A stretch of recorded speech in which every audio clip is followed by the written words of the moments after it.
hear them and we're young, we're free.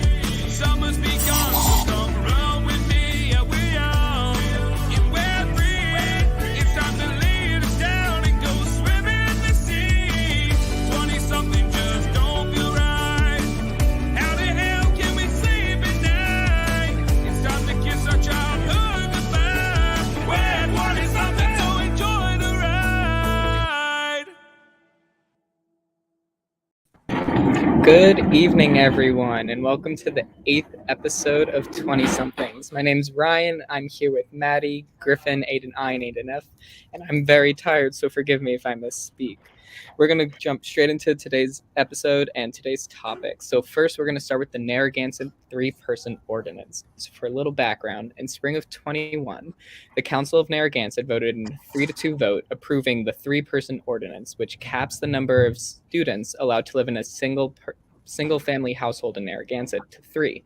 So some residents are arguing that college students, the crowd is very noisy, that they're disruptive, and they don't mesh well with the family neighborhood. While students say that the ordinance drastically changes housing options and makes rent unaffordable. So here's what a couple students had to say in a video. One of the big reasons people move off campus is because it's actually cheaper than living in a residence hall at the end of the day, because you don't have to worry about meal plans and things like that either. But if you start charging $800 plus rent to live in what should have been an 8-person house for 3 people, it's not going to be worth it. Some point out the ordinance would suddenly create a new demand for housing, with hundreds of students looking for a place, while others say they'd like to see long-term families move in instead. So as of September 22nd of this year, Judge Sarah Taft Carter had granted a motion halting the enforcement of the ordinance, and that's currently where we stand today. So what effects do you think this ordinance will have on students, residents, landlords, and the town as a whole? I think it'll be bad. First of all, if they get this 2-person ordinance lobbied, which is what they're trying to do, that'll really leave a lot of students with no housing. I'm a student who lives in Narragansett, and this ordinance is even like sketching me out a little bit. And I agree with what you said in the video. It'd be absolutely outrageous if we have to pay like over $800 rent plus $1,200 rent plus for an 8-person house for two people living there. And I don't know if it was actually going to change Narragansett, but I know that they're trying to. Yeah, and going off what you said, like other utilities and stuff, I'm sure would be much cheaper in like if there were more people living in a house. Like I don't know if you pay Wi-Fi, but like grocery bills would be split between more people. I am blanking on any other bills that people may have, like electricity. I don't know if that's something you pay. It's something I have to pay.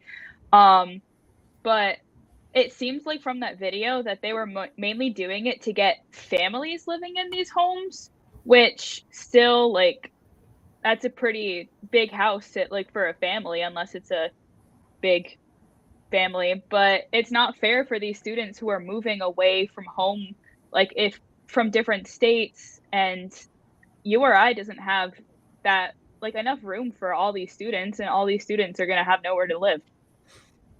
The Brady Bunch, yeah. Yeah, I mean, I think we're all also going to see maybe a change in elected officials because based on this ordinance, we've seen a bunch of groups, including some organizations, related to Greek life on campus. They've been pushing for more students to vote for people who are going to oppose this ordinance. So I think if more, we're going to see a lot more, anti-ordinance and, new policies come into place based on who is elected, especially with elections coming up. It's interesting. I wonder if the ordinance did pass, I wonder where they think kids in Rhode Island would go.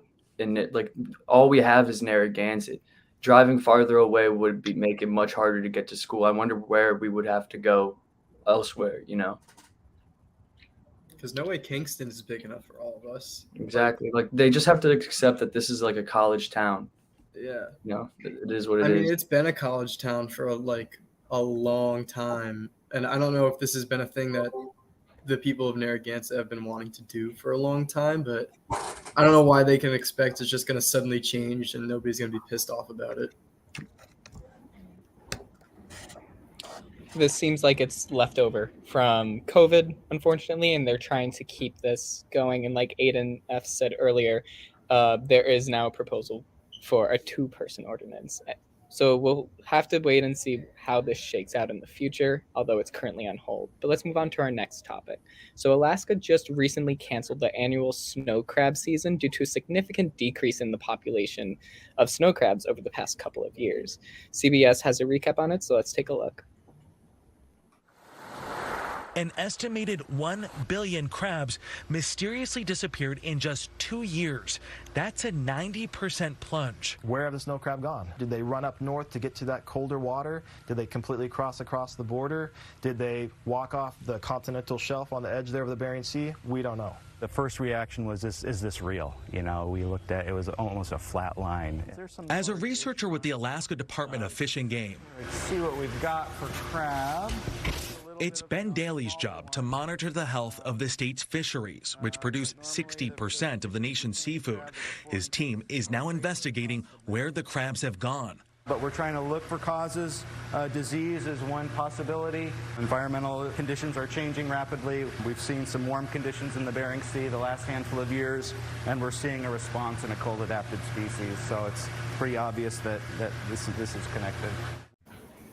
So snow crabs are by far and away the most abundant form of crustaceans in the Bering Sea, and they are caught commercially. And scientists are claiming that this is not due to overfishing. And there were 8 billion crabs in 2018 and has decreased to 1 billion in 2019. So what do you guys think are some possible causes to the disappearance of the snow crabs? I think climate change is definitely a big factor in this. You know, the ocean temperatures are rising, and snow crabs are cold-blooded creatures, or cold water creatures, sorry, excuse me. And since the sea levels are getting warmer, it's probably affecting the numbers. Disease could be a factor. I know they said overfishing isn't a factor, but it probably definitely didn't help. We're definitely overfishing them a little bit. But yeah, that's what I think. Oh, also, this isn't the first time that this has happened. The red king crab in Bristol Bay, their season was closed for the second year in a row. So this has been happening for a little bit. Yeah, this isn't even the first time with this specific crab, actually. The species had been like on an uptick in 2018 and 2019 in terms of population. No study was conducted in 2020 due to COVID. But then in 2021, they actually had the biggest crash in population they'd ever had. And while it wasn't big enough to cancel the season, now we're seeing that happen. So clearly this is something that's been in the works. It was probably even going back to 2020. But yeah, it's not until now that we've actually seen it affect so many. Right, especially if it's rapidly declining from 8 billion to 1 billion in just, what's it, like 3 or 4 years? Like, that's a lot of crabs to lose. And kind of going back to your question, going off what Aiden said, yeah, the scientists are reporting that the Arctic is warming 4 times faster than the rest of the planet. So if these crabs are really cold water species, then obviously, like, the water's getting too warm for them, the ice is melting, it's not the environment for them. So either they're dying off because it's not the environment that they physically can live in, or they're like moving to try to find somewhere colder, because this was in Alaska, right? Yes. So they're probably trying to move like north to find somewhere that's colder. This can also definitely have. Oh, I'm sorry. No, continue. This can also definitely have big economic impacts. The Alaskan crab industry is worth like a lot of money. I think it's somewhere around $200 I can help you there. I can help you there. That was actually my next question. So in Alaska, really? Yeah, the seafood industry actually employs 62,000 workers in 2019, and the seafood industry for the output of Alaska is 5.7 billion. Now this isn't just crabs alone. I believe, Aiden, you were right, somewhere in the 200 millions, but I could be wrong in that. But so what do you guys think the economic impact will be for Alaska, the U.S., and even to an extent the world? I think it's going to be pretty drastic. There are fishing families where they take out huge loans to run a business and afford having a huge ship that goes out every year and picks up crabs. So, like, not being able to fish and have the season shut down for you for a whole year, that's something pretty drastic, and they need those funds to break even. So, I think people are going to struggle for real, definitely. That's the thing. It's not like massive corporations that are doing this fishing. It's small businesses. It's families. These aren't the types of businesses or companies that are going to be able to take a loss like this, in stride. This is going to really affect some people in Alaska, and I think it's really horrific. My heart absolutely goes out to them. Right. All these people are going to lose their jobs and they're going to lose their source of income if they can't find anything else. Yeah, unfortunately, we'll have to wait and see what happens. But let's move on to a slightly more uplifting story, especially for us students. So Biden has passed the Student Loan Borrowers Act in the U.S. And currently, borrowers own a collective of $1.75 trillion in federal and private student loans as of August 22, and 92% is federally owned, making 43 million Americans owning or borrowing loans, and with a total outstanding fee of $1.62 trillion. Now, for up to $10,000 for borrowers with an annual income of $125,000 for individuals and $250,000 for married, filling jointly or head of households positions, and up to $20,000 for the Pell Grant.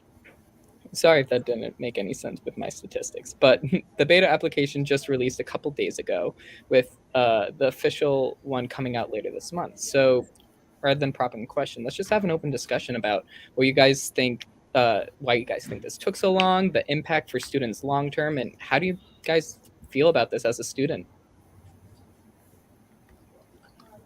Getting some help is nice.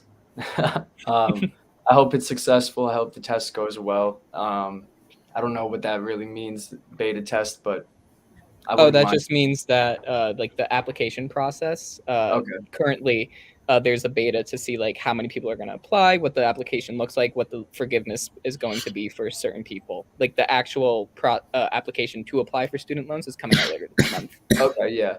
I heard that the way that they sent it out was through a mass email. And that's how you would get the application. And it takes like 2 minutes to do. It's really quick. I saw on the FAFSA website, actually, or like the FSA website, and it's like the first thing that pops up too, and it says like fill out a loan forgiveness. It'll take you 5 minutes. And I think even Joe Biden tweeted about it earlier, saying like it's 5 minutes, go do it, get your loans forgiven. Yeah, according to the Washington Post, 8 million have already applied, which is kind of crazy. I mean, I did it. It took like 8 seconds. I was kind of impressed by how straightforward it was, and the site seems to be working well. I mean, I think this is kind of a resounding success, especially if this is a beta. If this is how the actual thing is going to go, it's just kind of a resounding success, in my opinion, at least. I've really seen people online complaining because it doesn't like say anywhere on the application like it doesn't make you put in something that proves that you took out a loan. But I'm sure that's something like you fill it out and then like financial aid has to like check through it, make sure that you're actually making less than $125,000 a year, make sure that you're actually taking out loans that can be forgiven, like all that.